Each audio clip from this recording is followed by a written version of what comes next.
The pitch being flooded, yeah. Mate, that is mad. Did you see the one? It was not league team when they went swimming on the beach. No, I haven't seen that. Oh yeah, I'll send it to you. So similar to what I sent you, the pitch was fucking well flooded, and the whole squad went swimming on the pitch. It wasn't on league team that I saw, and it showed their stadium. Yeah, and their whole stadium was like it was coming up to like the sort of boards. It's mental, like that. And why are Storms always called shit names as well? Like this was like Storm Burr or something, wasn't it? I thought it began with an E, like Ezekiel or something. It's just always shit. Yeah, and there's always women who notice that. No. Yeah, a lot of the time. Yeah, because we had Storm Dennis a few years ago, didn't we? Well, yeah. Like hurricanes. Hurricane Freddy. That's not. I made that one up. It's always like. I also know a girl called Freddie as well. You know a girl called anyway. Welcome to the Sunday League effect. Echo Chamber. We are back. Yeah, 2 weeks off, feeling nice, fresh and revitalised. Raring to go. Although, I know the international break are shit. Yeah. I actually quite enjoyed the game against Ireland. I mean, speaking purely of the podcast, the international break does us wonders because we get more views than ever. Yeah, because people are so bored, they'll watch us. They'll watch anything. They'll watch the depths of your YouTube algorithm, which is where we lie. The Ireland game was quite good. It was, and what was it? I mean, as far as watching England play Ireland. The mad thing is that the whole time that he was interim, doesn't do anything like that. Suddenly they realise that Tuchel's coming in, he pulls out blinders. I think the international breaks are great when they are once, maybe twice a season.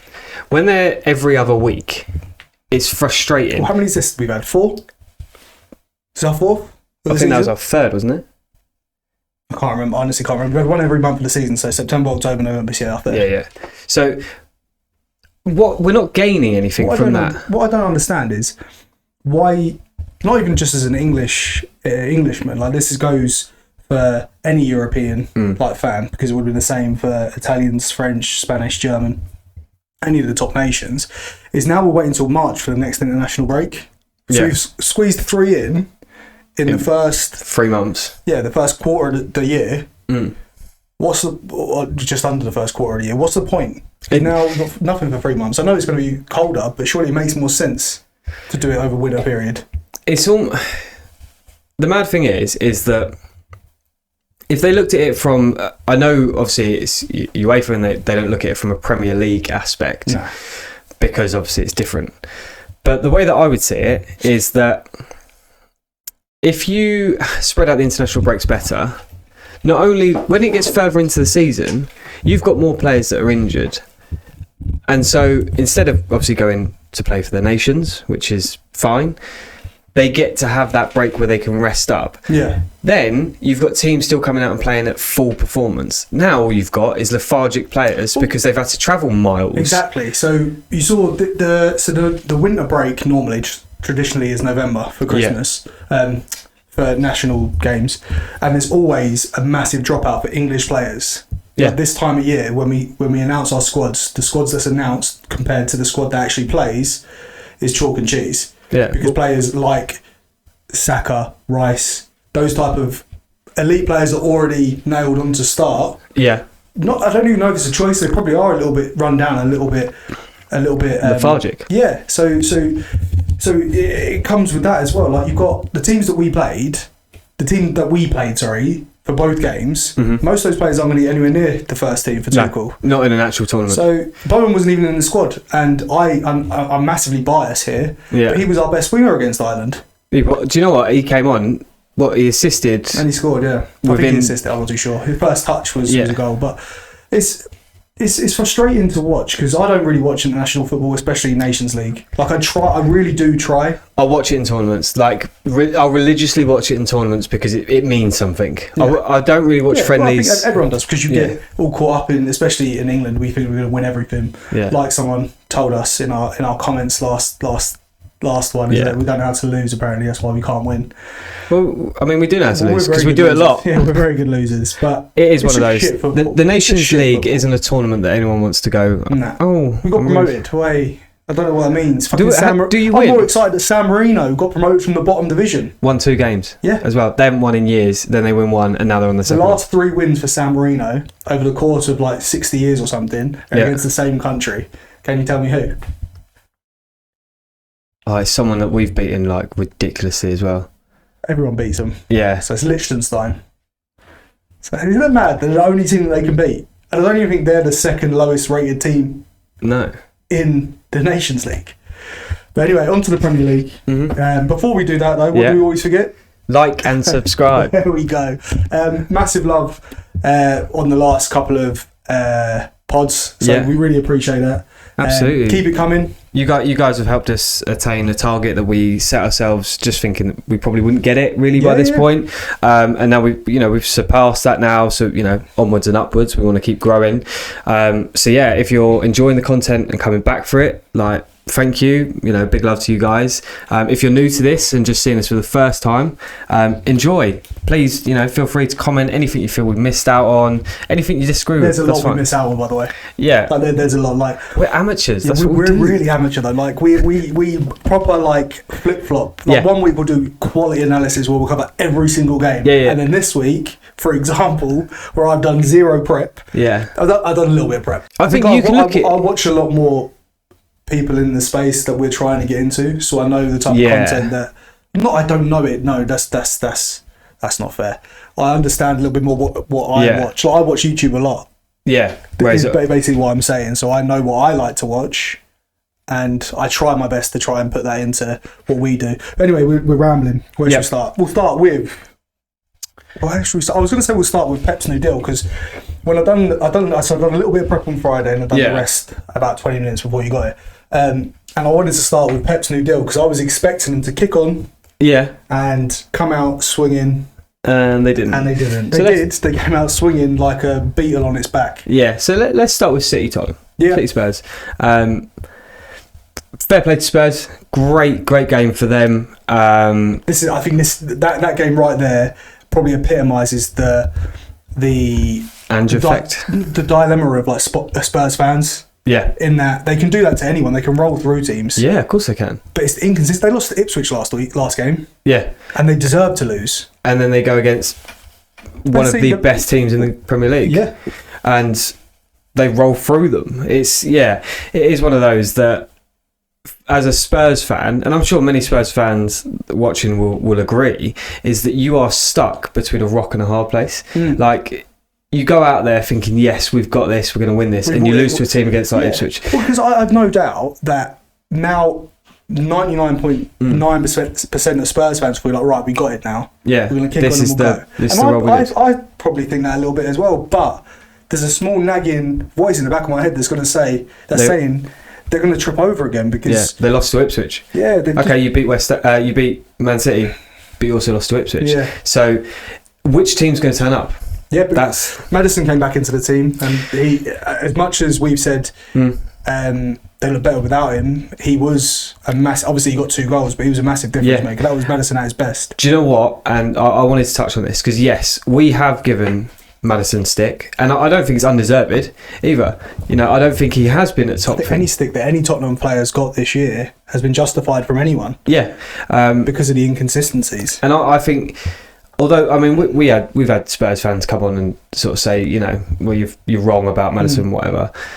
But I think secretly, or maybe not so secretly, there are other plaudits out there going, actually, Maddison's not at the top of his game. Yeah. He's not playing as well as he can do. And I don't know, maybe something kicked on in him. He's hit his 28th birthday and went... It was his birthday, wasn't it? Yeah. He had a couple of weeks off, so... Couple of beers, mate. Couple of beers, yeah. A couple of showers at the weekend. Yeah. Then he watched England in Marbella. Yeah, that's it. That's all he needs. But I do... it'd be nice to see Maddison continue that vein of form. Very hard to do it consistently to the level that he was at the weekend, but he has got the capability and he has got the ability to. The thing is, if you can do it against a team like City, why can't you do it against a team like Ipswich? Like, or early on in the season when they're playing some of the lower, like the lower table teams. The teams are expected to win against, So, So Spurs were really good for their win. They looked good from absolutely from well deserved. Yeah, and it was 4-0. Yeah. Like you can't say that. Oh, they got lucky. Yeah, a couple of things that I noticed in the game from a Man City's perspective. Yeah. So it's the first game. I can't remember exactly how long it is, but the first game in a long, long time that City have started without Rodri or Kovacic in the team. Yeah. So they didn't have their main outlets from midfield. They didn't have the anchor. I know Kovacic isn't an anchor, but he's asked to do close to that role when Rodri isn't there. Yeah. And they didn't have that. And the way Man City set up, if you split their team in half, so the really successful team over years gone by is 5 in defence and 5 in attack. If you just cut it straight down the middle, Rodri goes into the back 5 and then you got your front 5. Pick and choose whoever you want with Bernardo Silva and Haaland. The rest, interchangeable.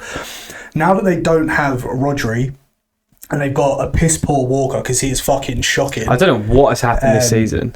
They're really struggling. Like Rico Lewis has all the ability to be a great player, but he ain't there yet. No.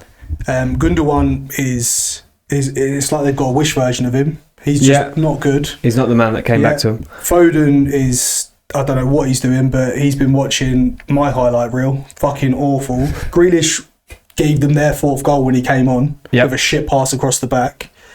It's just you're seeing stuff from City now that I've never seen. Like the only player that I see moaning at other players in that team would be Haaland and De Bruyne. Yeah, because they are that emotional type of player. Yeah, they're big. But you're now starting to see other players moan and groan and blame other players. Like that Grealish misplaced pass. So if you haven't seen it, it was 3-0 at the time. Yeah, he's played a square ball across the halfway line to a Kanji. Just a hospital ball, wasn't it? Yeah, it was it was high. It was like knee high. It wasn't in his direct path. He's missed it, and they both sort of like shrugged at each other. Then Werner's got the ball out on the left. Bearing in mind, this is Timo Werner, has nothing about him but pace. Yeah, he's pacey, but finishing. Kyle Walker then decides to meander over. When I say meander, I mean it was. I was watching the highlights, and I don't know what he was doing. It was like watching kids play. Yeah. So then Werner's got up ahead of steam down the left wing, kicked on, burnt past Walker like he's not there, squared it, and it's a tap in for whoever it was. Johnson. Yeah, for the 4th goal. And then that's when Akanji turns around to Grealish with his arms up like, what the fuck was that? And Grealish is saying it was to you. And I'm just sitting there watching it, and it's as much as you don't want to see the best teams in England fall apart, you do. When it's a team like City, like they've had too much success, and I mean, they've earned their success. They have earned it. Yeah, they earned it by getting oil. Yeah, but I mean, that was they bought their success. Okay, and I'm sure there are 1 or 2 City fans somewhere that will go, oh no, we've earned everything that we've got one of the best coaches in the world. Absolutely. How do you get the best coach in the world? You give him the best salary in the world. Like, and I know he's not the highest paid, but he's very well paid. Is. No, I think it's who's the guy at Atletico Madrid? Really? Diego Simeone's the highest paid manager? Yeah. Are you sure? I'm pretty sure. I've read it somewhere, and I know it's not Pep. I know it's a European team. That's shocking. I don't know. I weirdly feel that before he signed that deal, he almost was letting them just do what they want. I think he'd not given up, because he obviously still wants success for his last run out. You know, your last swan song, you want it to be successful. Yeah. But I feel like he just wasn't in it, and he hasn't had enough time since signing the new deal to really get them back into it. Maybe. I mean, the new deal screams to me that they know the outcome of the 115, and he knows it. Yeah. Because he ain't signing the 2-year deal if he thinks it's going to be done at the end of this year, like they're telling us it's going to be done, and they're going to be fined, because he's not going to condemn himself to the lower leagues of English football. Absolutely so not. The alternative of that is that he's got a clause in his contract that allows him to leave, which I can't imagine the higher ups at City doing. No, not if they know that they're going down. Yeah. Or the other alternative would be that this is going to drag on for another couple of years, which means we're going to have Man City still beating 80% of teams in the Premier League with their pass bullshit goal, and then we have weeks like this where we get to talk about them losing 6 in a row now. That's unreal. First time in like 40 odd years that they lost 4-0 at home. Yeah. Home as well. I know you said before that Man City aren't really ever at home, because they're always Etihad. They're always the dominant team. Yeah, it doesn't really matter where they are. Yeah, they don't tend to get the bounce like United do at Old Trafford, like Liverpool do at Anfield, even Arsenal at Emirates. Yeah. No, they don't get that kind of bounce. You are right. because they don't lean on a history like those guys do. No, Man City do have a lot of fans, by the way, like a lot of real old fans. Because what they used to say is that if you support Man City, you're from Manchester. If you support United, you're from London. Yeah. And now it's probably the other way around. Yeah, there's probably neither in Manchester now. No, every fan in Manchester is a Liverpool fan. Yeah, probably. Yeah. But Tottenham just. Tottenham deserved winners. Maddison coming back looking like a player that he's meant to be. That's out without Mickey van der Ven still as well. Dragusin started. Yeah, because they didn't have both their centre halves. No, yeah, you're right. Ben Davies, and that's Tottenham's makeshift shit centre back pairing, giving a clean sheet against Erling Haaland, who is again redundant. A shadow of himself is literally what I saw. Even. So only watching the highlights, and obviously you don't get to see the whole game, but his first chance that was saved, he looked at himself like he's lost confidence. Like that's what he looked to me like. He had no confidence in his own ability, which is crazy for a player with this. I think that might be just reading into it too much. Do you reckon? I just read into it? Yeah, I think Erling Haaland he doesn't play off confidence. He's playing off ego. Yeah, but I think that's gone as well. I think a lot of people are saying that he's not performing like he should be. He's just limited, like what we said before. He's just limited. He hasn't got if the balls aren't coming to him, he can't create. But the balls did come to him. Yeah, he did. Yeah, they did. To be fair, this weekend, free. Vicario made some good saves, and I know there was one where he came out to the left hand side, where he took a touch and took an age to shoot because he wanted it on his left foot. Then the defender blocked it. That was early on. Yeah. But he is struggling, and is it a blip for City, or should they be worried? Like, because there's a lot of things that I'm looking at them, and I'm like, is it 6 losses or 6 without wins? 6 losses. So any team doing that is pretty bad. For it to be, there's some big ones in there, so it's not like it's not like years gone by where City have dominated games and lost. Like they deservedly lost to City, to Tottenham, who they lose to last week. Bournemouth, yeah. They deservedly lost to Sporting in the Champions League. Yep. I can't remember the 3 before that, but Sporting they dominated. Sporting they did dominate, but they got battered. They finished 4-1. Yeah. Like so, they're too reliant on Erling Haaland at the minute. They're not. Yeah. Their goals, like we said before, they've got goals all over the pitch. They don't. No. At the moment, it doesn't look. Scoring, it doesn't look like it. And the wingers are ineffective. None of them are in form. No. De Bruyne's. I don't even know. He's on holiday somewhere. He came on but did nothing. Actually, no, he set him up for a chance. I do think that maybe De Bruyne hasn't come back as well as he could have from his injury. Well, he's 33, 34 now. Yeah, I mean, you're going to struggle now. You get injured, like a big injury, especially like that. Like he's big injury. What was the injury? I don't know, hamstring maybe? Fuck knows. It's just been out for ages. Yeah, but he's been in and out as well. Yeah. So consistency's gone. They have a makeshift midfield. Yep. Really, it's when without Rodri and Kovacic. Mm-hmm. Defence, I think they rely so much on Kyle Walker to have all the pace, and this season, and I don't know what's going on. Like you'd think when he's coming, because he's not that far off retirement, really, especially for what his game is. Well, he knows that there's no one really challenging him for a space now. No. Guardiola's playing on the left. Rico Lewis comes in on the left or the right, but neither of them are going to take his starting berth. No. Like since they got rid of João Cancelo, there's no one there challenging him, and I just wonder if maybe he needs that. He needs the kick, especially now he's getting on a bit, or a lot. Like, does he need it? Like again, it might just be a off couple of weeks for a lot of players. I don't know if a lot of this is reliant on Guardiola's contract. We'll see. Now we signed it. We got to put up with him for another 2 years. Yeah, and we'll see if they kick on. But team that are kicking on and look to be on the up and up. Arsenal. Yeah, I'm imagining there are a lot of Arsenal fans going, yes, they're back. Yeah, because that was a good game, and Saka had a 9-10 game. Worldie. But this is what I said to you a while back, is that when I was talking about West Ham, I was alluding to Bowen being our best player, and that he has to carry us, but he's not good enough to do it. Whereas Saka is. Yeah. So if Saka plays on a 9 or 10, he raises all those players around him. All the other ones are hitting 7, 8s. Exactly. Rice didn't start the weekend. I don't know if that was down to an injury or not, because I think he's out. Was he not on the bench? I don't think so. Okay. I might be wrong about that, but I don't think I heard them mention that. It's difficult because a lot of like naysayers will say, "Oh, it was only Forest," but let's not forget this is still the Forest that 3 weeks ago were third. I was going to say, like, I don't think... And hard to break down. They had the best defensive record. Yeah, this season, I wouldn't say that Forest are one of those teams that you can go, oh yeah, but we're only playing Forest. Like, No, that's West Ham. Yeah. It's only West Ham. Or Crystal Palace. But, mate, Palace will finish mid-table. Yeah, we'll come on to them anyway.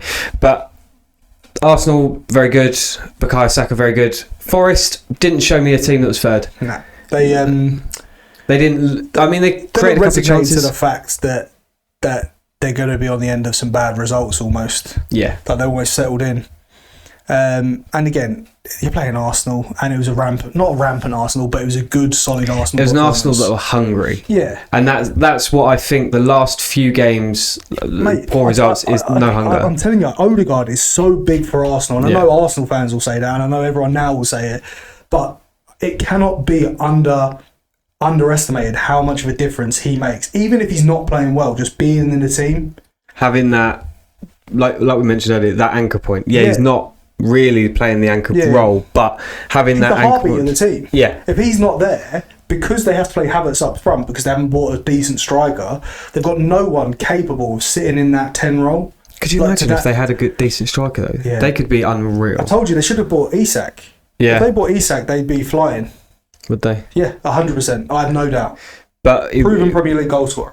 Yeah, but it's still injuries and things like that riddled him this season. Yeah, but then you'd have Havertz. But I know what you're saying though. Talking of that 10 role, they do have someone that will be ready come the end of the season to take that berth, and that's Nwaneri. Ethan Nwaneri. Yeah, the 17-year-old. Yeah.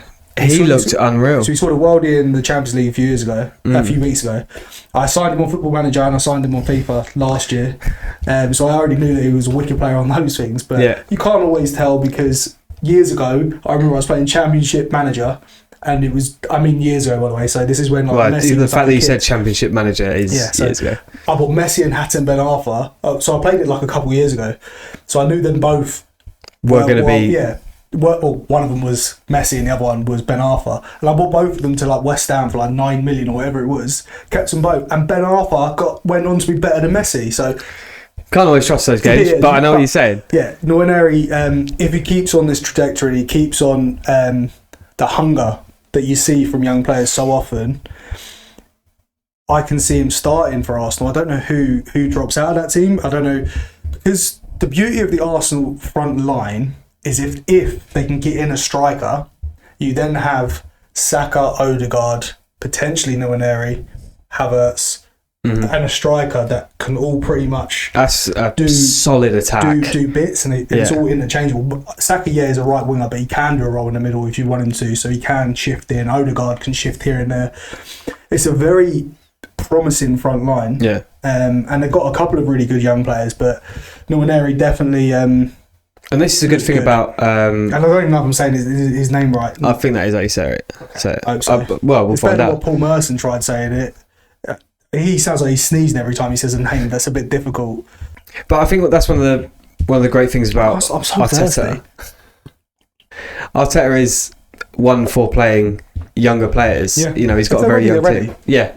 And I think that's what we miss in a lot of the Premier League, is the fact that they don't maybe utilise their youth academies as well as they used to years ago. It's the problem with old heads. So managers like David Moyes, I know he's not managing at the minute, but a lot of managers come with a predetermined decision about how they play football. So the manager we've just got in, for example, Lopetegui, has decided, right, I need midfielders in because we're weak in midfield, but rather than looking at the academy that might have some players in there, I'm going to bring in players that I trust because I need that.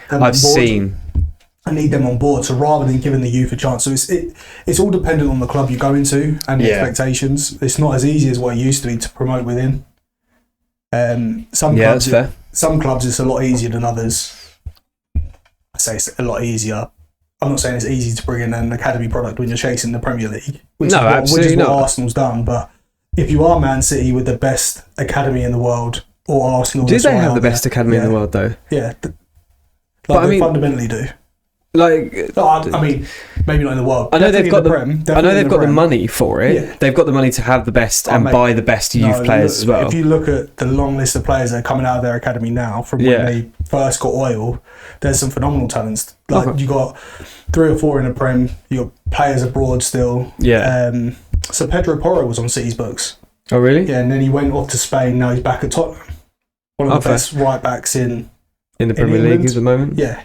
I was almost going to say world. Obviously, you got like La Masia, and the Castilla for Real Madrid. They're always going to be good, and Bayern Munich. I don't know what that's called, but they're always going to be good academies. But in terms of what Man City have, is hard to beat. Yeah, it's hard to beat. Okay, all right, no, that's fair enough. What was I saying? But yeah, Norderi, very good. Arsenal looked very good, and I don't want to say that I now see them as favourites because it's only one weekend of football, but I definitely see them chasing. Yeah, and I'll get onto the Liverpool game in a minute, but we'll talk about Arsenal a little bit more and Forest gone. I'll let you talk for a bit because I've been waffling. No, yeah, you're fine. So I'd say, like I mentioned, Arsenal looked like they were hungry for this game. They look like they've come back from the international break doing exactly what teams in the international break are meant to do, and that's recuperating, like regrouping, getting back together, getting the team mentality to win back. And it felt like a couple of weeks before the international break, Arsenal didn't have that. It was almost like they was out of ideas. Yeah, they was at the end of a line, and you thought they'd sort of done everything they needed to, and then gone, what do we do now? It's not working anymore. Yeah. But it was refreshing to see him again get back to what was working and what has been working for the last couple of seasons. And that's the best performance I've seen from any of the top 3. If you put Liverpool, City and Arsenal's the top 3 in recent weeks. Because they've all... I know Liverpool's won every game. Yeah. And I'll get on to Liverpool, but that was, from start to finish, a dominant performance from Arsenal. And I don't think I've seen that. A performance worthy of a top 3 team. Yeah. Or even a team at the top. And to touch on Forest as well, like... They're 7th now, so they're dropping like a stone. Yeah, they almost felt like the international break was a hindrance for them.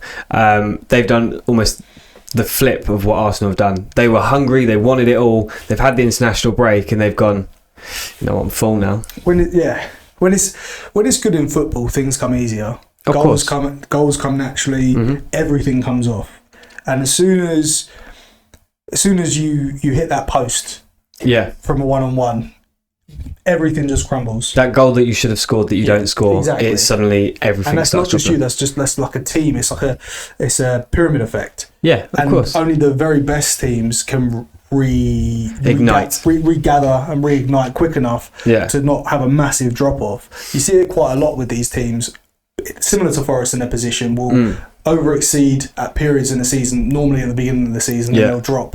And it's because that pyramid, the legs have just been taken out from beneath them. It's nothing to do, people say it's to do with teams working about, it's nothing to do with that. No. It's just that things aren't as, when you're playing football with your mates that you played with for years, it's telepathic. Yeah, you know. Exactly, and it's the same thing. When things are going well, Wood knows where he's going to be. Hudson-Odoi knows where he's going to be in the box. The fullbacks know that the wingers are going to be inverted, so they know where to be to collect the ball.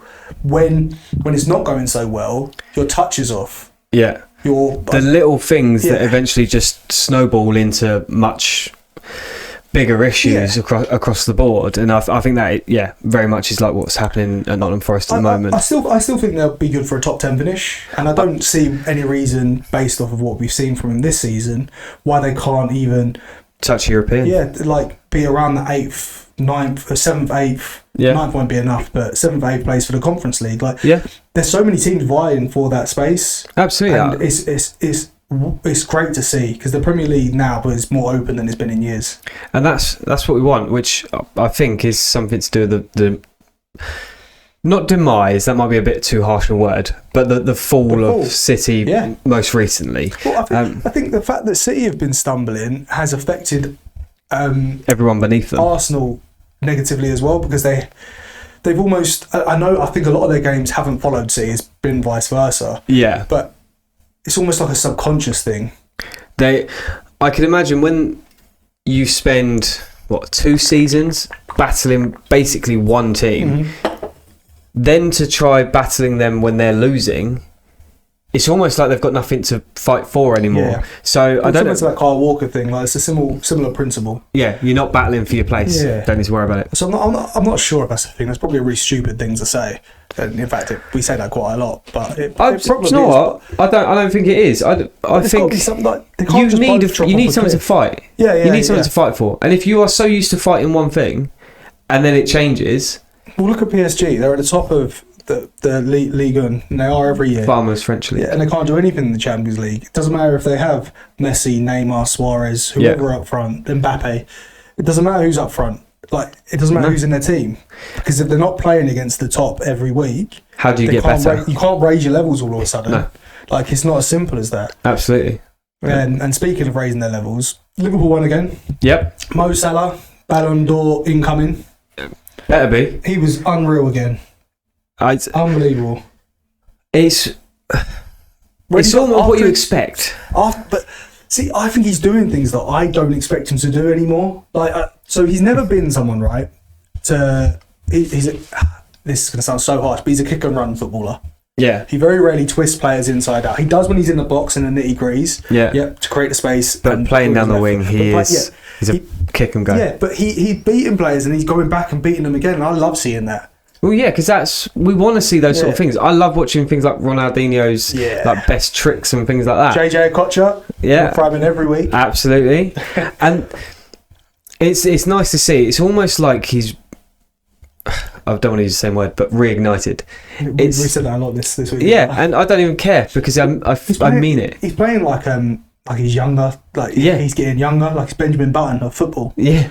Literally. Did you see his so I didn't actually see the press conference, but I read it afterwards. So was this about his contract? Yeah. When he said he's saying I'm closer to out than I am in at the minute. Yeah. Is that what he said? Yeah.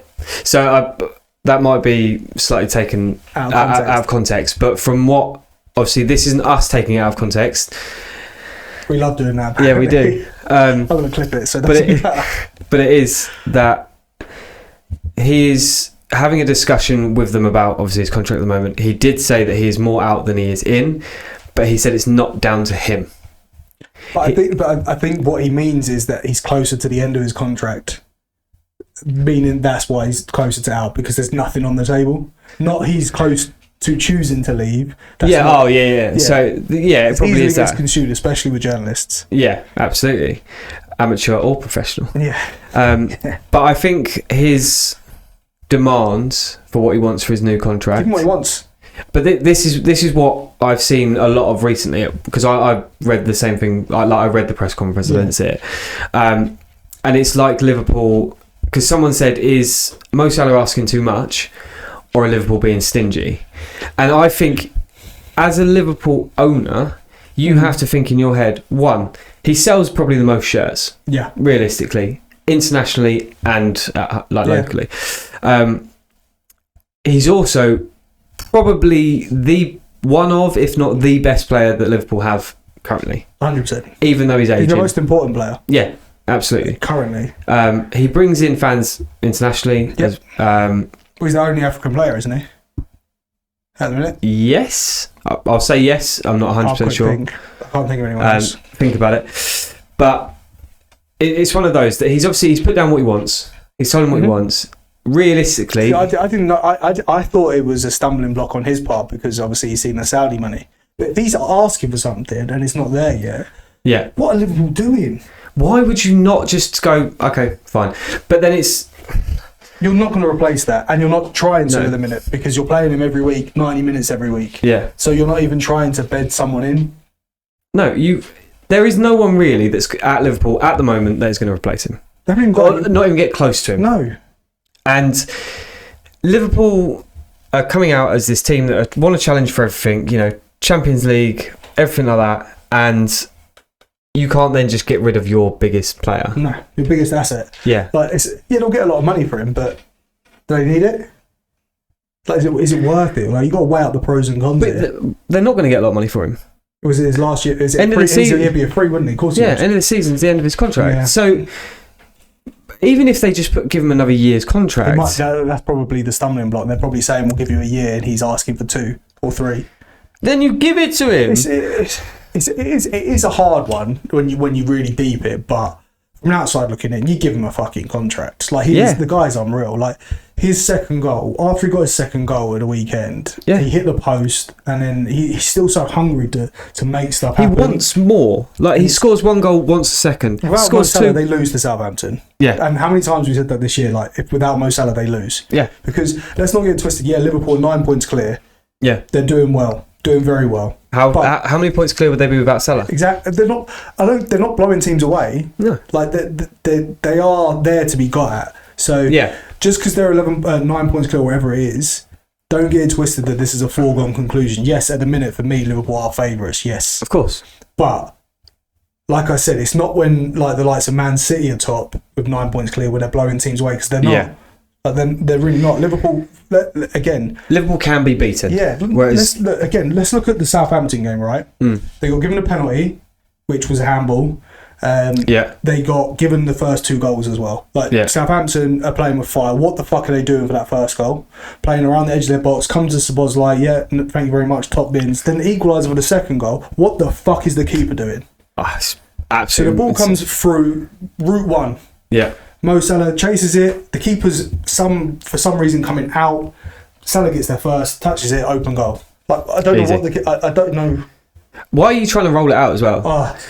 Why are you rolling it out? To be fair, Southampton's second goal came from quick release, broke, and they scored. But and I get that, but they're rolling it to their centre mid. Basically, his back's on the edge of the box. His back's to play. So the geezer, you're talking about the first goal. Yeah. So he's checked his shoulder, then he's stepped like he's ready to receive it, but he hasn't got a pass because he's facing his own goal. So that is just rookie. It's 101. Yeah. Like you don't play with your back. You don't pass to a player with their back to play. Yeah. If you do, you want it back. And as a keeper, with your box still full of the opposition, you can't have it back. No. So what are you doing?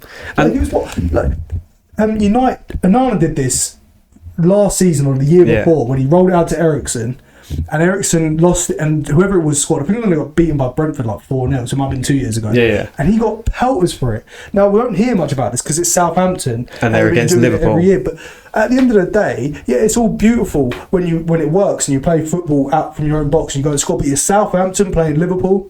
You can't do it. Russell Martin, you need to wake up. You can't do it. Play the teams that are in front of you. Exactly. And play to that level. It was 0-0 at that point. Yeah. So they would have got... Southampton played well. Yeah. I'd have no doubt that they would have been very good for a point. Yeah. If they just fucking got rid of it sometimes. Yeah. But they want to try and do this fancy football, and no offence to Southampton... They can't do it. But they can't do that. Yeah. Especially not against... higher elites of teams like your Liverpools, like your Cities, like your Arsenal. Could you imagine playing that type of suicide football against a Klopp pressing team? Like, this is a Liverpool team that worked under a high press from Klopp, so a very high gegenpress. They don't do it as much under Slot now, but it's still in there. But it worked then. So could you imagine how many goals they'd be shipping against a Klopp Liverpool team when they're right at their top? When it gets later on in the season and they play Arsenal, who are a very good pressing team, very high pressing, I wouldn't be surprised if it's another 9-0. Yeah, especially if they're playing still like that. If they don't learn from this, then that's it. Like you might as well just lay down and give them the points. Yeah, so that's a bit of a roundabout. Southampton went into one there a little bit, but Liverpool, they got the win. They're not playing. I'm just looking at my notes, by the way. Yeah. They're not playing particularly well, but they're getting their wins. Yeah, absolutely. I mean, like you said, they're not running away with it, but they're doing enough to win the game. That's it. But and that's my one concern would be they're conceding a lot of goals. Yeah, and if it comes down to it, goal difference is very important, and they need to stop doing that. Like they need to strengthen up that defence. If they can shore up their defence, and get a couple of 2-3-0s. Whilst they're still with a 8-10 point gap, then they'll start rolling and things will start happening. Yeah, of course. But on Liverpool Southampton, my biggest talking point for this is the penalty for Southampton. Konate fouling him. Who was it he fouled? So I did watch this game. I can't remember who he fouled. It was just on the first goal, the equaliser, half time, edge of the box. Yeah. So that went to VAR. Yeah. It was given as a penalty. It went to VAR, and then I do remember. Now, I'm going to be honest. Mm-hmm. From the run of play, VAR shouldn't have got involved. It was outside the box. But the ref gave a penalty. Sorry, okay, yeah, so that's why they got involved. VAR should have ruled it out as it's a free kick. To me... It's hard, it's 6 to 1, half a dozen of the other. Yeah, and I understand... It's a very difficult one to... I understand that obviously they would go, oh yeah, but it's not an obvious error. I get that. I don't even think of that. I don't think it's... A clear and obvious error. I hear what you're saying, but I don't think it's clearly outside the box. I think if he gives it as a free kick, I'm happy with your decision. If he gives it as a penalty, I'm happy with your decision. But it's a mistake. Is it though? He makes the contact outside the box, but the foul isn't right when the initial contact happens. It is a little bit more on from it. Like this is where freeze frames just don't work. No, but I think this is what's frustrating is that if that was Liverpool against Southampton, the other way around. So sorry, if it was Liverpool that got the penalty because of it, that could go down to a Premier League title. Yeah, and on top of that, everybody not a Liverpool fan would be calling that should have been a free kick, but because it's Southampton against Liverpool and they were losing, they were losing at the time. No one's talking about it. And obviously, that's bias about obviously people wanting Liverpool to fail because they're at the top, and I get that. Yeah. It happens. Everyone supporting in the Premier League, but it's frustrating that something so minor could have such a big effect. Yeah. I hear what you're saying. I do. And I remember watching. I was like, I can't tell, so I just don't give a fuck. Don't make this. I mean, the game's a nothing game. Realistically, Liverpool should have won that game easily anyway. And it was. Well, it was a massive. It made the second half better. Yeah, of course, because there's a little bit more battling for it. I thought the ref actually had a good game. I'm not saying he didn't. I'm just saying that decision I disagree with. Fair enough. I felt it was a free kick. Shouldn't have been a penalty, but from a Southampton point, it's goal difference. Yeah, and then Southampton's penalty as well. I just want to talk about this quickly because it was so funny. So let me hug it. He was on for 2.5 minutes. Yeah, and then when he's saying when they're looking at VAR for it, he's pointing to his arm, but he's pointing below his sleeve where it hit him, which is the laws of the game. Where if it's anywhere where your sleeve is, it's not a handball. Yeah, but he's pointing like here. Just below his elbow. And he's like, it's not foul, it's hit me here. And I was just watching, I'm like, he doesn't realise where he's pointing. He doesn't understand. Was he wearing he was wearing a long sleeve underneath as well, wasn't he? He was wearing Under Armour, yeah. So maybe he was thinking that it doesn't count because he's wearing it. But it's not my hand. It's not my hand, it's my arm. But how do players recover from that? Like being just coming on and missing a great chance or getting sent off or a penalty. The mentality of a footballer is so underestimated. To be able to bounce back. Because if you go to your job, right, and whatever job you do something horrifically wrong. Yeah. As soon as you get into work, you're fucked for the rest of the day. That's it, right? Yeah, you'll be sweating like, fuck, how bad was it? Like, oh shit! Like, has anyone else known that I've done this? Exactly. I mean, it's on a bigger stage as well. You've got 1,000. You can see it a million times. Like, what was the like Lukaku's a prime example. He misses so many chances. Yeah. So he can't go anywhere without seeing him miss a chance. Yeah. How does he bring himself back onto a football pitch and put himself in them positions and go, I'm good enough to do this? Yeah. Like, credit to him. Like, I can't do it. Like, the reason I talk about it is because I had 2 absolute terrible misses at the weekend. We ended up losing because of it, and my head's all scrambled. It's not because of you that you lost. Well, put it this way: we would have been 2-0 up. Instead, we went 3-0 down at half time. But that's free. You would have only scored 2. They wouldn't have scored 3. Mate, they were shit. And I get that, but for me, trying to help here and build your mentality back up to where it should be. I need to shoot more because I didn't even take a shot. Like the first one, I tried rounding the keeper. It hit his knee. The second one, I didn't even get a shot. I don't even know what I did. You did too much of it. That's what it was. I don't know what I did. But anyway, we won't talk about that. Also, Southampton, I still look at some favourites to go down. Yeah, rock bottom. Southampton are finishing bottom. Yeah. And we may as well talk about this quickly now. Leicester are joining them. Like, I thought they would anyway, but now they've sacked Cooper. That was weird as well because they were outside the relegation zone. Outside the relegation zone. I don't know what they're expecting, but apparently the board had reservations about Cooper not long after they appointed him because obviously they only got him in the summer. Yeah. Because Maresca was their manager. They got him promoted. But it's an odd one for me. So, I mean, if there are any Leicester fans out there, Is this something that you wanted? Like, what is the expectation for Leicester this year? I just struggle to see what you think you can achieve. I would have thought, realistically, for Leicester, it would have been safety. Yeah, staying up. That's it. Like, you've lost your manager. You didn't get a points deduction. Great.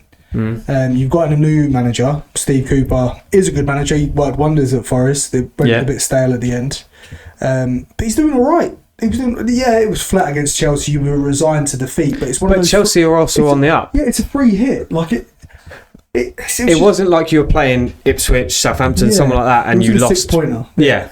It's just I genuinely can't see why that's happened. He wasn't even. We've not mentioned him once in terms of our sack race. No, because so many teams doing far worse. Yeah. In terms of the expectation, so that was my question. What is the expectation for Leicester fans? That's what I mean, like, especially after a game like Chelsea. Like we mentioned, I would get it for another relegation battle, a 6-pointer game. Or even a really, really bad performance. They weren't that bad. It was just they didn't really show anything. It was it was resignation to defeat. Yeah, it was lackluster. Yeah, it was, and I understand what a big pushback will be. Oh, we won the league in 2016. We won the FA Cup. But yeah, I get that, and there's no problem with Leicester having aspirations to get back there. But it's building blocks. You're not going to do that this year. No. You're not going to come back and get European football. Especially, you've got to look at your squad. Your squad is barely a Premier League one. It's depleted by age as well. Like, a lot of their top players are... I'd still say Jamie Vardy's their best player, because I won't put Buonanotte in there because he's on loan. So, but, for their... Or their goalkeeper. The goalkeeper's good, Hermansen. Yeah. But the defence isn't great. I really struggle from an outside. They need to utilise January a little bit more. Like, if their new manager comes in, I think they're over FFP. Oh yeah, that's why they just avoided the points deduction, didn't they? I think so, yeah. But on Chelsea, I didn't watch all the game. I watched like the first 20 minutes before my game. I watched some of the highlights, but I didn't watch it all. It was a boring game. Jackson scored again though. Yeah. Enzo came in, got a goal and an assist. Took the captain's armband back. How much was he? 110 million. Right, okay. For 1 goal, 1 assist. Yeah.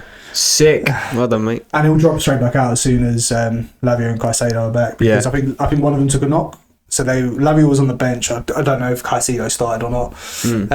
But Man City's best midfield doesn't include Enzo. I don't care what you say. Chelsea's. Sorry. Did I say Man City? Yeah. Chelsea's midfield, their best midfield don't include him. No. João Felix started as well. And he was good. Yeah. But again, they just like we were saying, it's an embarrassment of riches. Like it's just they've got much. Superstars everywhere that it's almost too. It's not. They're not superstars anymore. I can't see any other way it going than a massive fallout because of so many egos. Yeah. Like Nkunku's already throwing his toys out of the pram because he's not getting Premier League starts.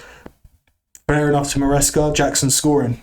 Yeah. And Nkunku's scoring in the games he's playing, but you can't drop your striker who's scoring in the Premier League for your first initial second choice striker who's scoring in the peripheral cups. Yeah. Because fundamentally you want them both doing that. Yeah, your job as a striker is to score goals. Exactly. If you have a striker in form scoring goals, which, let's be honest, Jackson is very much in form at the moment. 9 goals now. Yeah.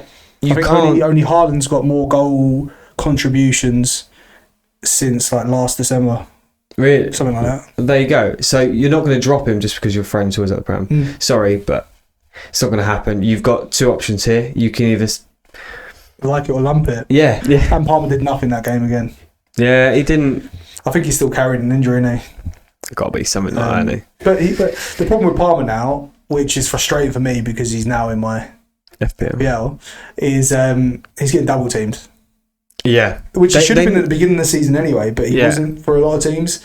And the beauty for Chelsea in that is that they've got so many other players that can create that Chelsea are a problem. Yeah. For the Premier League. Like that they are a problem because if you're double teaming Palmer and if you're a team that needs a double team Palmer, so like Leicester, for example, it frees up one of your midfielders to come out for another creative like Nkunku, like Felix, then it gives him free reign. Absolutely. To pull them strings. Like Enzo looked good because he had the space because 2 players were standing on Palmer the whole game.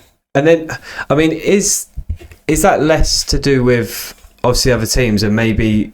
So obviously, like we're saying about Chelsea, about Palmer not being maybe playing at the standard that he normally is his game changing to basically being the man that is targeted to be double teamed?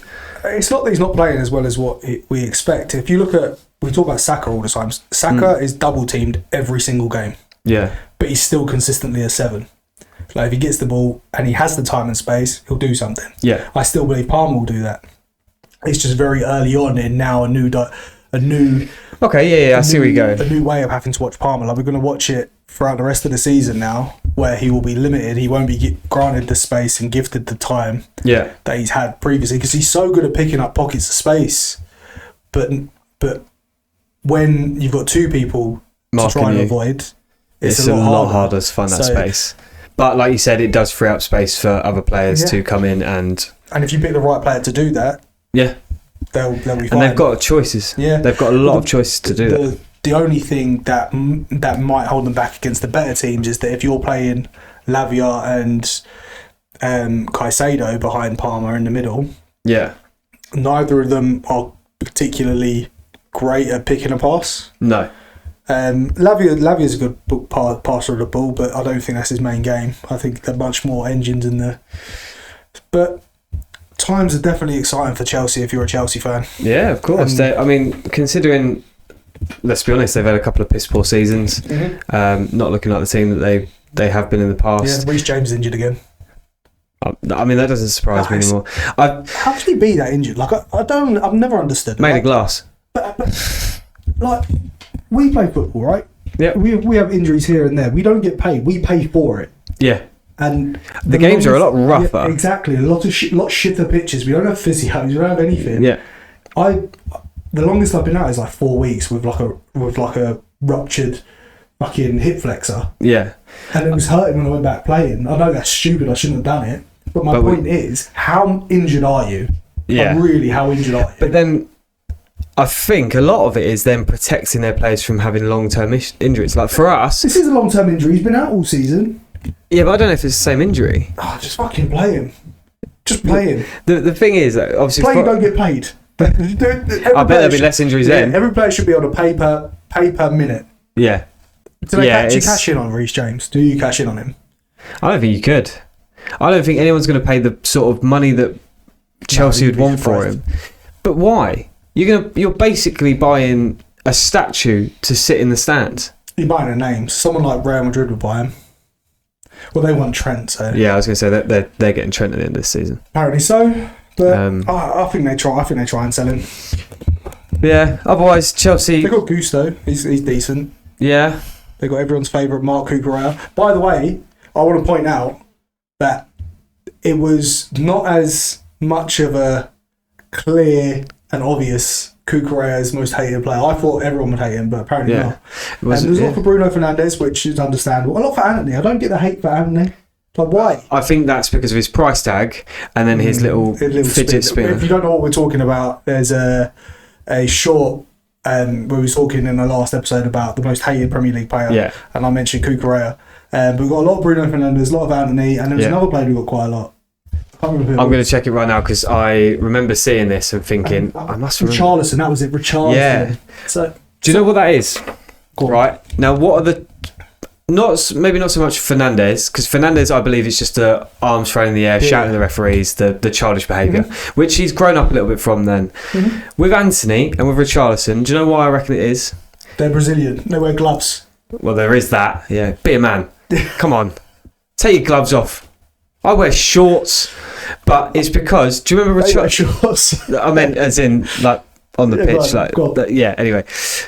Do you remember that Richarlison just suddenly doing keepy ups and then getting absolutely wiped out? No. It was not Richarlison? Richarlison, I do remember, yeah.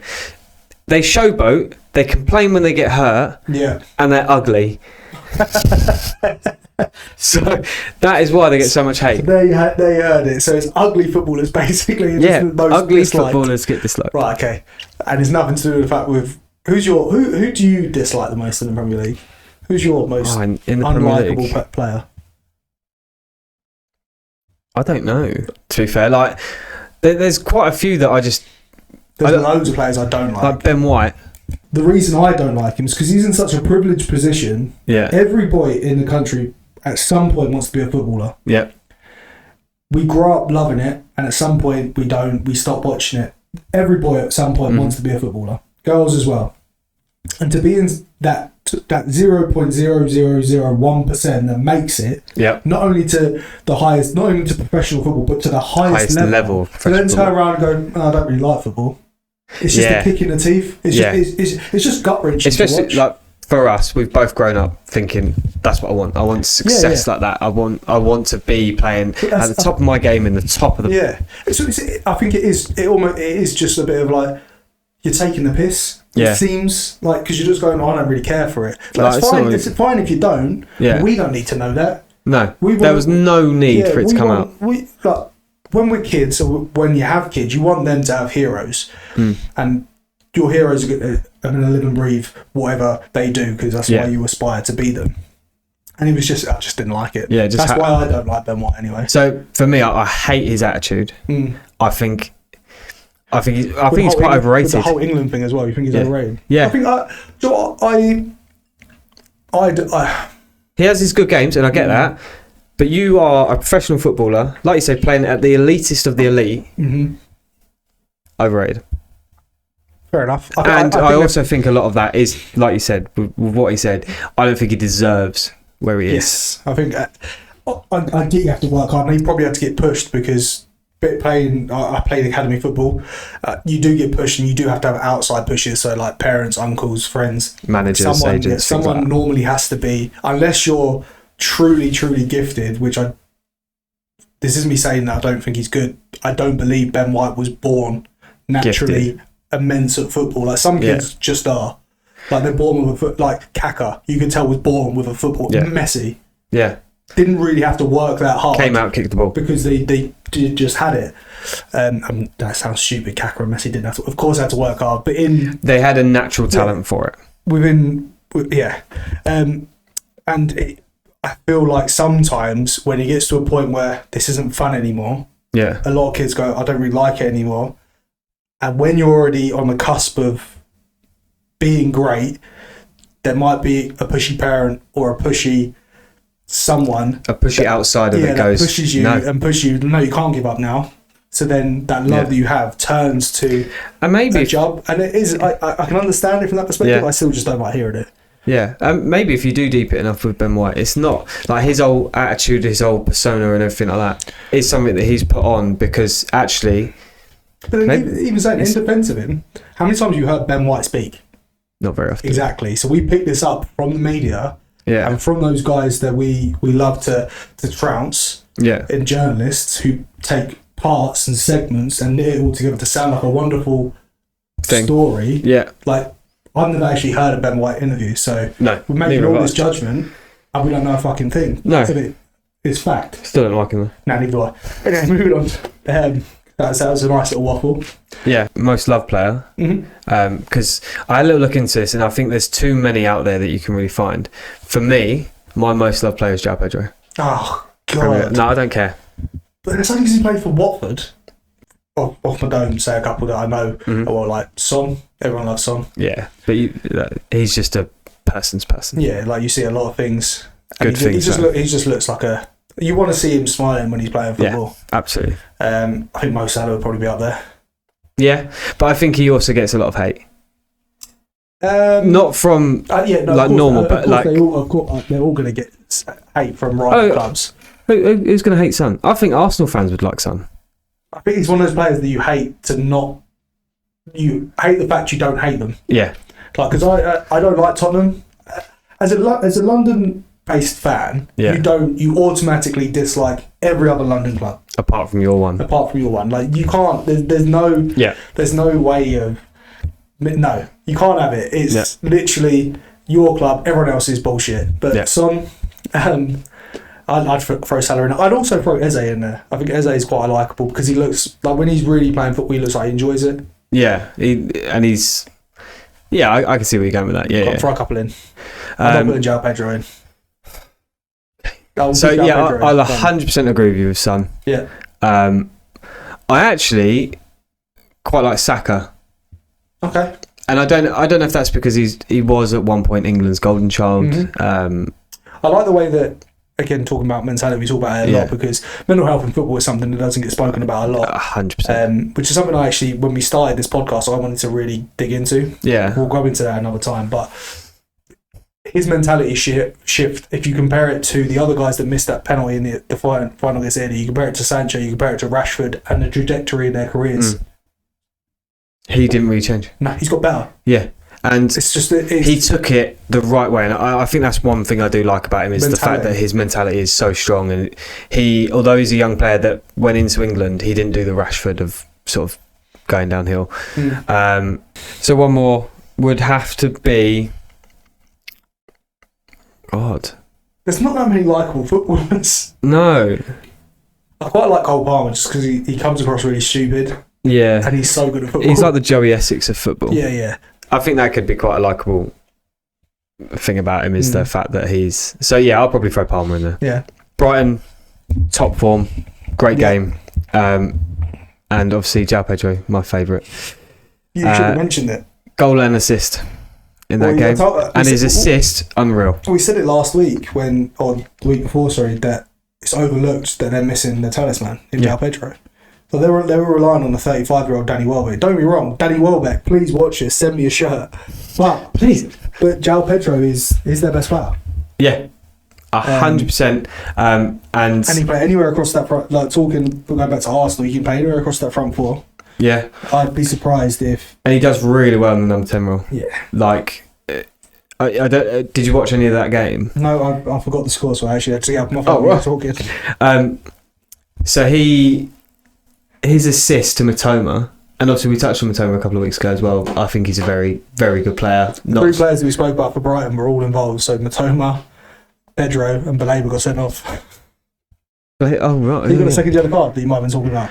Yes. Go on, sorry, anyway. But we'll come back to that. Sorry, that was off screen. We were talking about that one. Yeah. Pedro's assist to Matoma I didn't see any of it. It was unreal. If you get a chance to just watch it, it looks like absolute nothing, but if you deep it a little bit more, basically there's about 3 players. So if you imagine like Pedro's standing on the outside of the box here, you've got 1, 2, and then you've got a player chasing Matoma. Yeah. Pedro looks over here to pass left, passes it straight through that gap instead, straight to Matoma. Matoma, lovely slotted. Beautiful. One of those Brazilian type passes. It was basically a no-look pass. But it worked out really, really well, and it looked like a very nice pass. Brighton, and his goal, right place, right time. Brighton not being in the Carabao Cup, only got the FA Cup and the league to worry about. Helps them. I don't think it's an outside bet anymore, but top 6 Europa League, I think, is not outside their reach. I can't see them not getting European.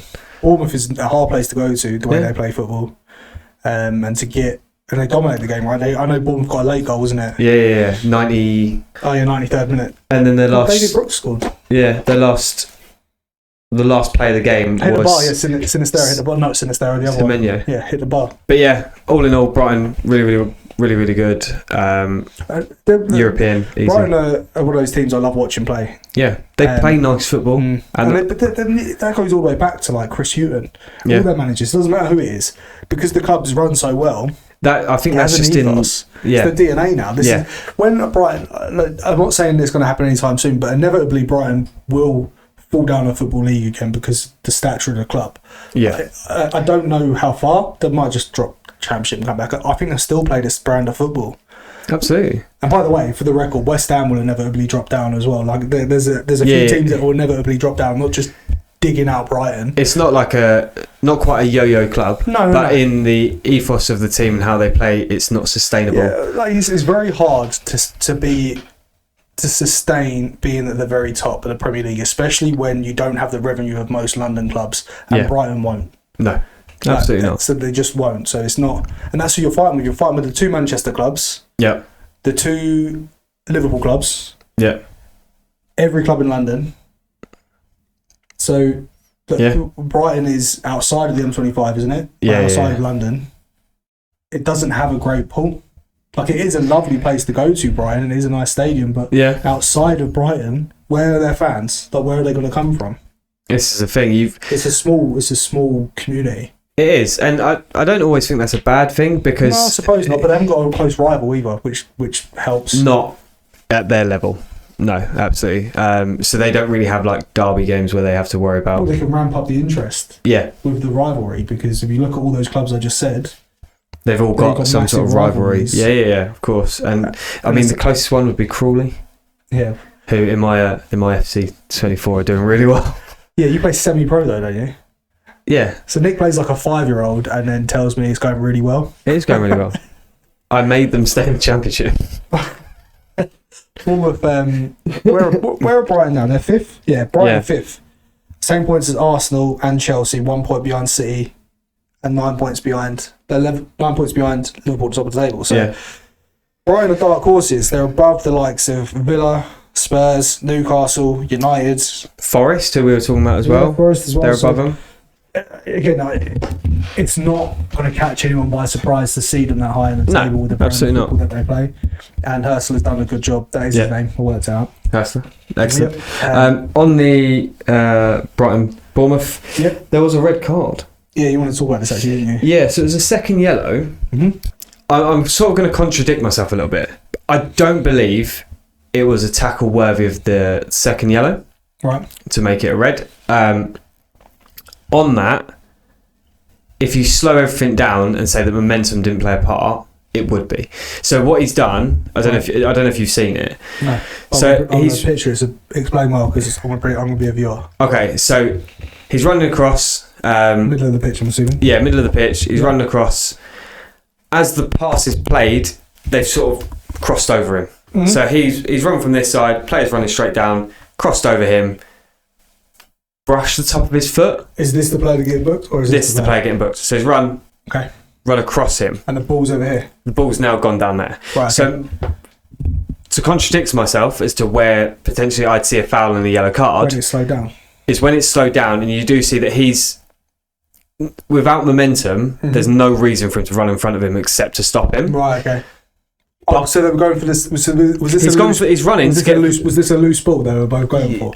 So I think it's just a heavy touch. Right, okay. So he's coming across the try. Okay. And then he's coming across. He's got the touch. Played the ball forward. He's brushed across his foot. Player's gone down. Was this player getting the ball? But he's played it forward. He's played it forward. What a pass! Yeah. It's one of those, by the sounds of it, that it's harsh, but technically it's a yellow card because there's no need for him to make that touch. And I think it is that. And I would 100% agree it's a yellow card. Mm-hmm. My problem is it a second yellow? Yeah, is that what we spoke about a few weeks ago, in that they said they were raising the bar for what class as a second yellow. Second yellow does that. I mean, it wasn't dangerous play. Yeah. It's not that he's stopped him from getting the ball. The ball's been played wasn't even forward. Necessarily a meaningful action. Yeah. This is where the capability of the refs are struggling a little bit, and they're really falling in terms of how good they are because they rely on VAR for so much. Absolutely. Obviously, yellow cards, they don't use VAR, so when they have to make a decision, they have to stand by it. Because they don't have to make the real hard decisions have to stand by anymore because VAR's there. These ones now become the scrutinised ones.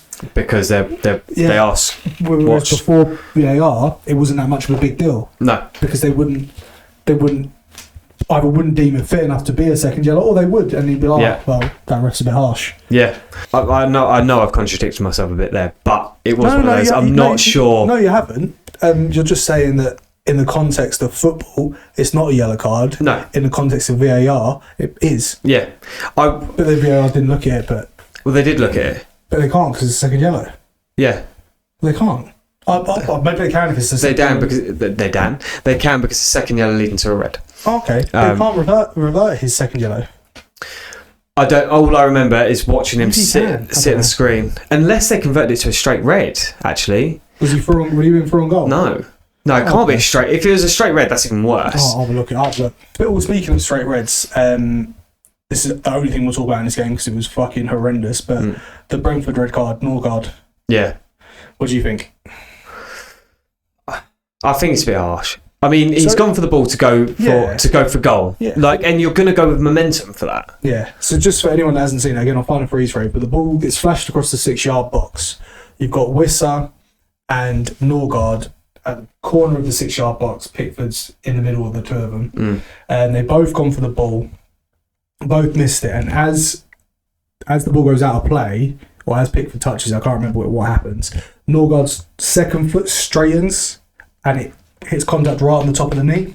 I thought it's just below the knee. It was I know it was high and it was studs up. Yeah, but I think they're seeing it as deliberate action to send him off because he straightens his leg after the ball's gone. So in slow time, the ball's miles away. It's not even in frame. Yeah. But in real time, he's just thrown his leg out. Yeah. Like, I think it's incredibly harsh. Yeah. Like it's where we scrutinise things to the point of perfection, and you're not going to get perfection because you're not going to know people's intention. In those type of incidences, you will never know if he meant to leave one on the keeper. No, of course. Not. It doesn't look like he is. It looks like it's guesswork. It's momentum, and it's not even momentum. It's just where the legs have met. But so what I mean by that is he's going to try and score.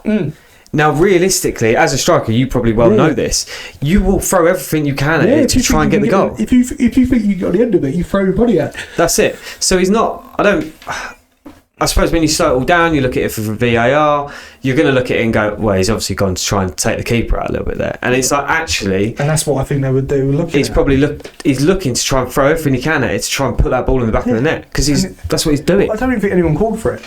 Pickford stays on the floor for ages, and it's probably because it was a sore one. It's going to hurt, And there is contact. Like, I'm not disputing there's contact. No, absolutely. He is high, but he isn't reckless, and he is endangering an opponent though, isn't he? Because he's caught him. This is the thing. I think it's you're sitting on a scale. Yeah, it's one of those that I think majority of people that actually watch football with any semblance. What was that? Your phone? Yeah. With any semblance of understanding how football works would be like that's harsh. If you're watching it as a half-hearted football fan, you'd be like, "Oh yeah, it's a red card because he's kicked him in the knee." Yeah, that's not. It's just not.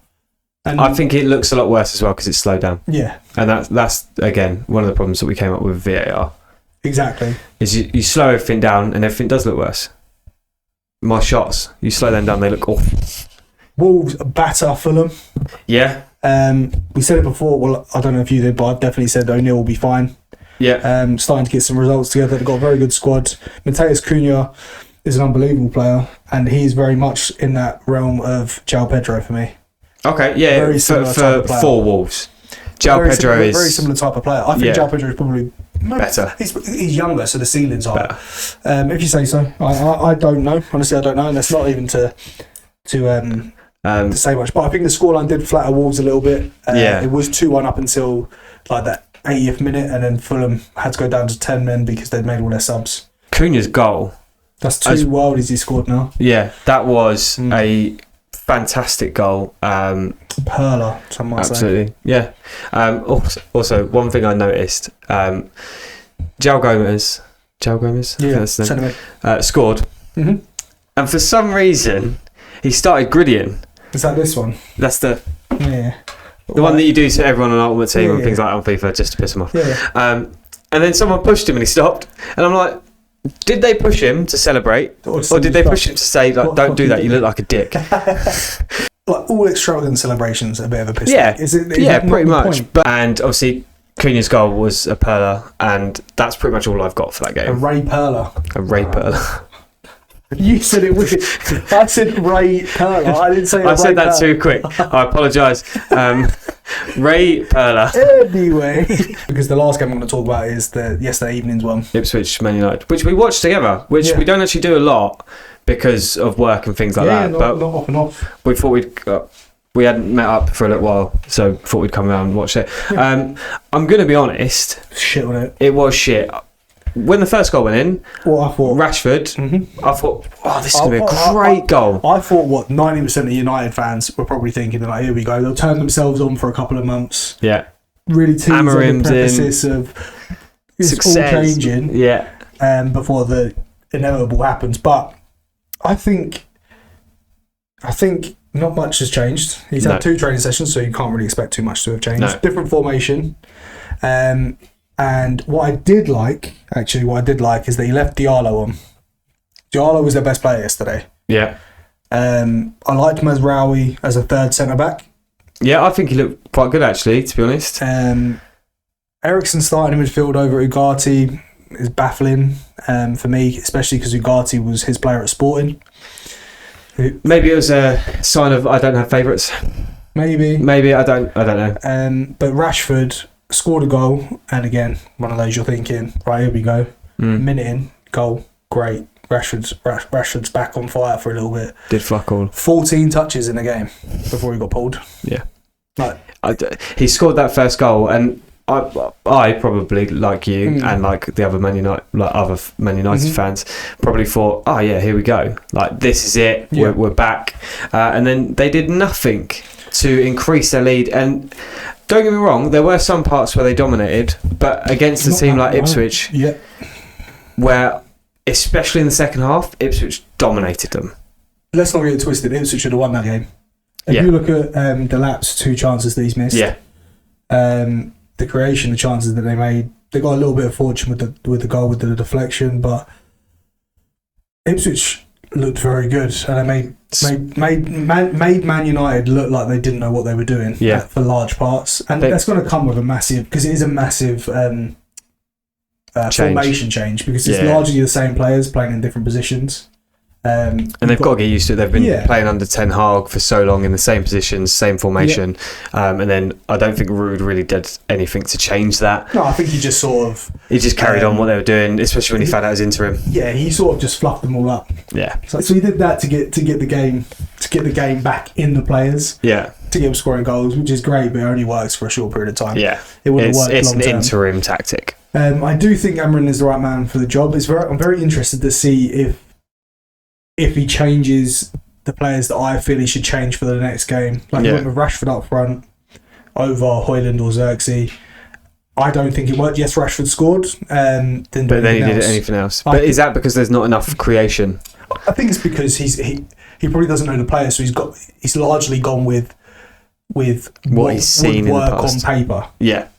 Rather than making a predetermined decision based off of training sessions and things like that, which he hasn't had time to do. Exactly, because I do feel, now I'm not saying Højlund's going to score 45 goals for him. No. But I do feel that he is definitely the same type of player as Gyökeres, the striker he had at Sporting. Yeah. In terms of his build, physique, and his ability. Yeah. What he has going for his attributes is what I'm looking for. Yeah. Like, he's strong, he's fast, and he does know where the net is.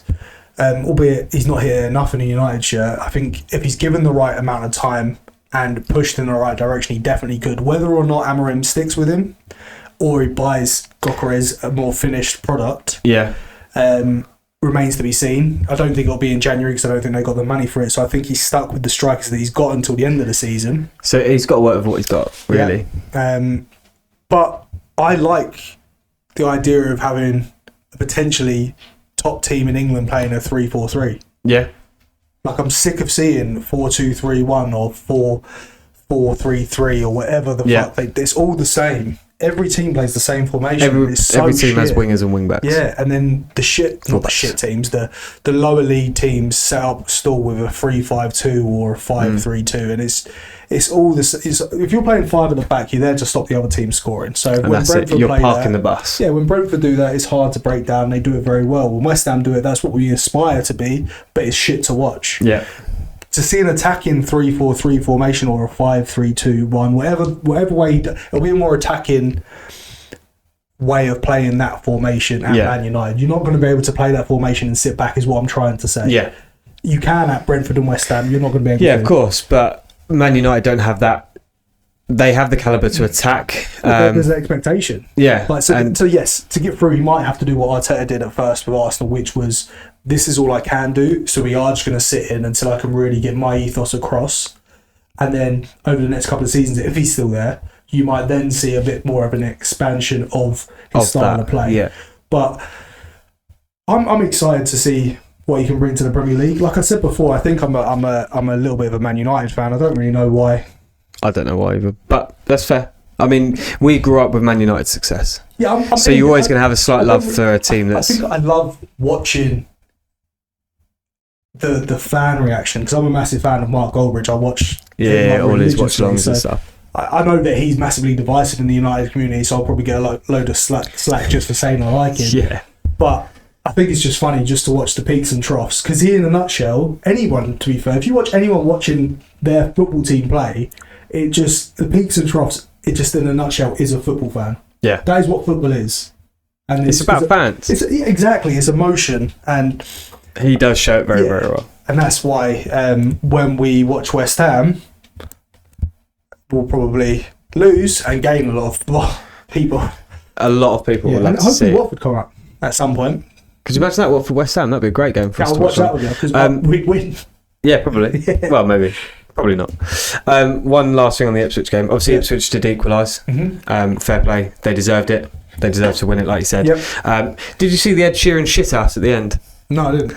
So Ed Sheeran obviously is a massive Ipswich fan. He's shareholder, isn't he? Yeah. And he came on the pitch to the Sky Sports interview while they were interviewing Amarim.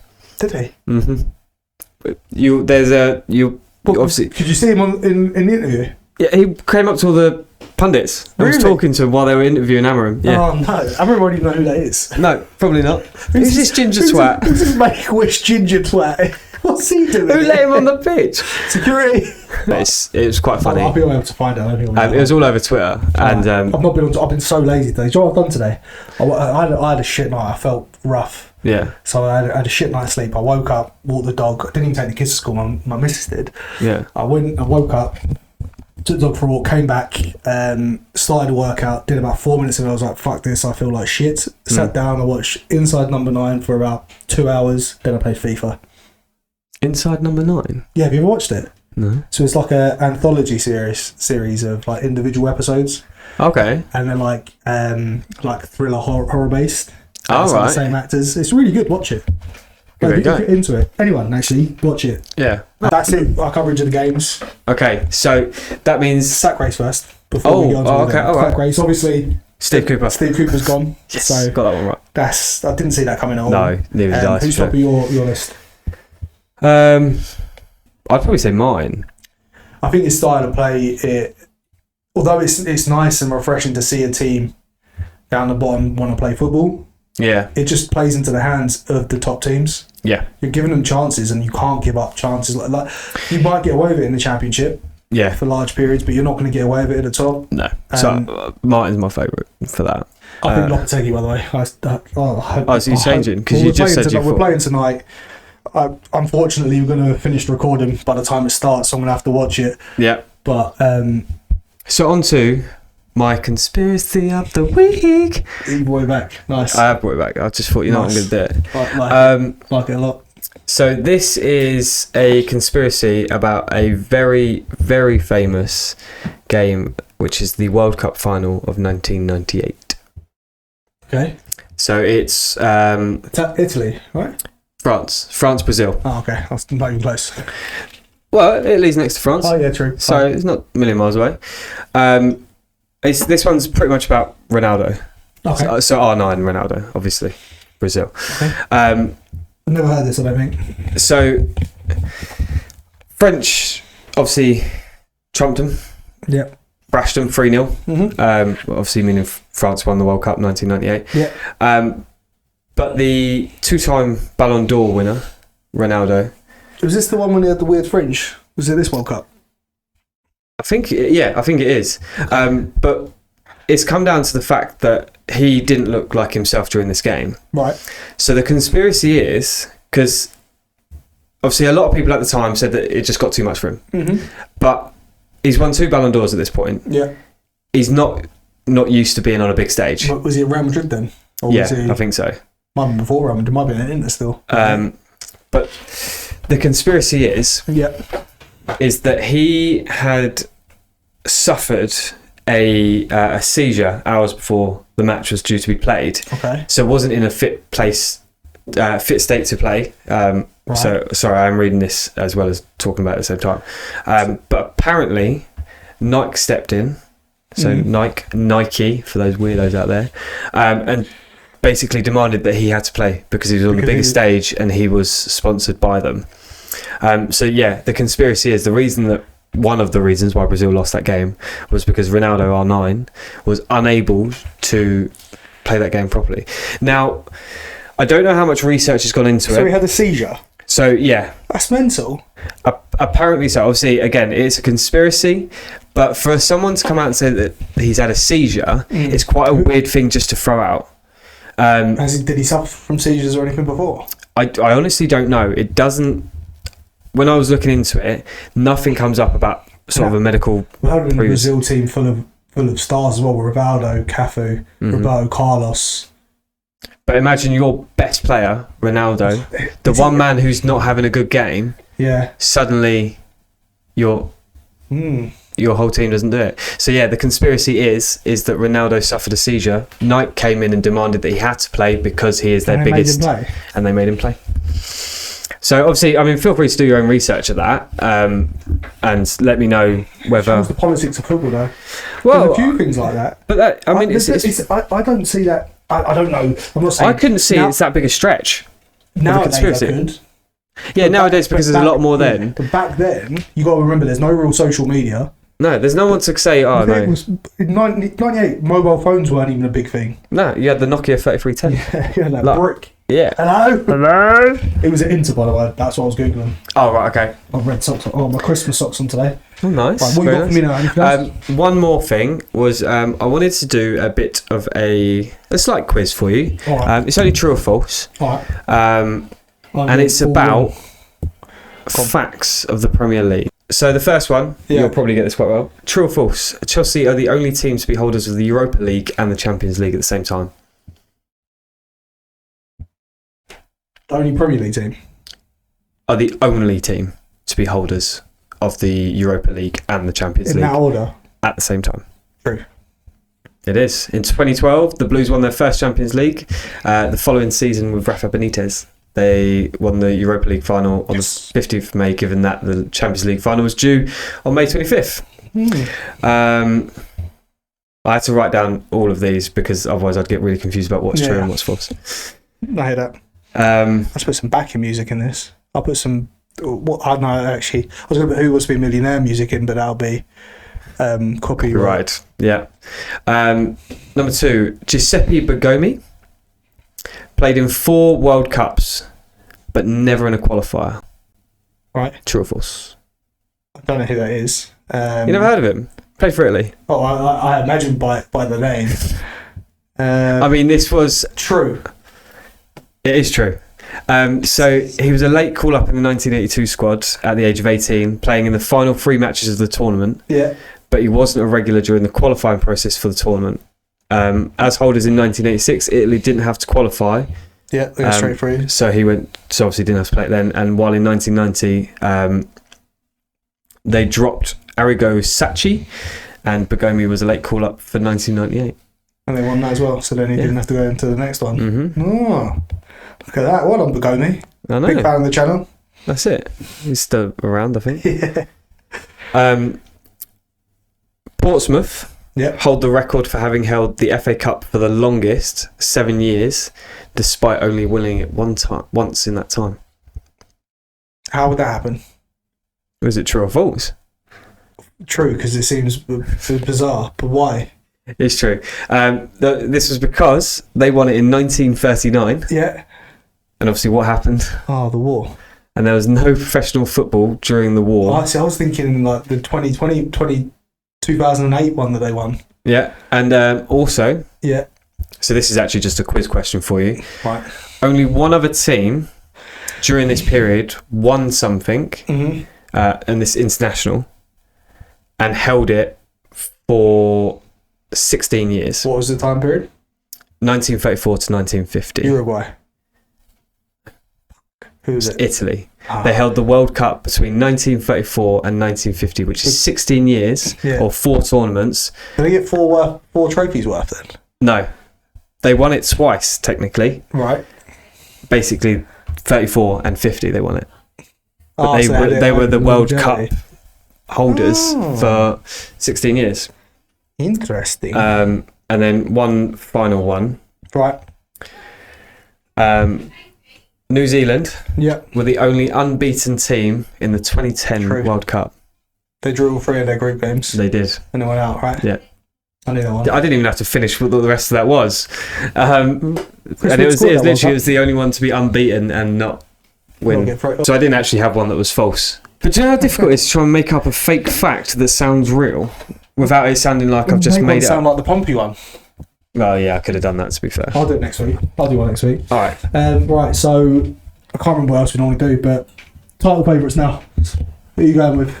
I mean, I think you've got to throw Liverpool up there as title favourites at the moment. They're coming into the Christmas break. I mean, I know we've still got a little while to go. Who are they playing next week? Can't carry.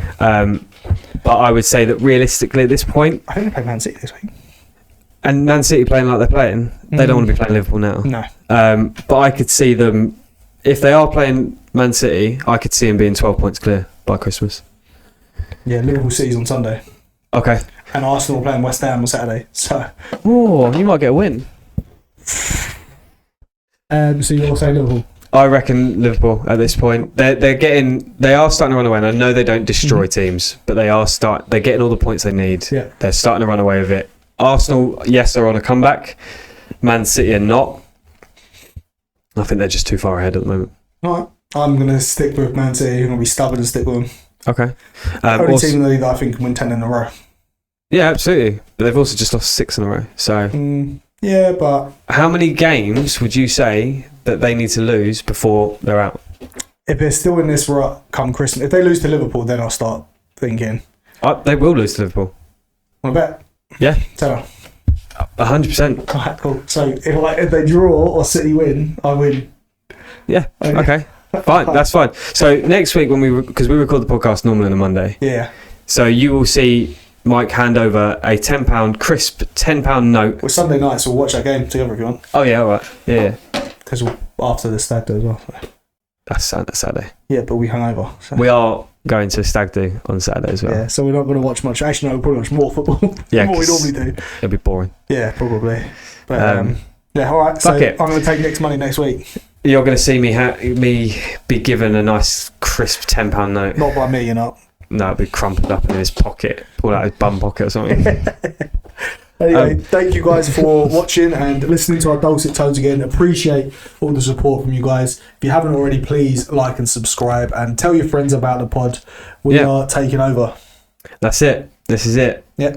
We're in it. And I want to upgrade the room. So we really need to get moving. One last thing before we do go. Big love to everyone, new subscribers, old subscribers, just to everyone. Please comment because we love interacting with you guys. And also, we have a new target of 100 subscribers now before Christmas. So please share us away, even if it's to share and laugh at us. I don't care. Just I don't really care either, to be honest. all the love we need. Yep. Have a good one, guys. Peace. Take it easy.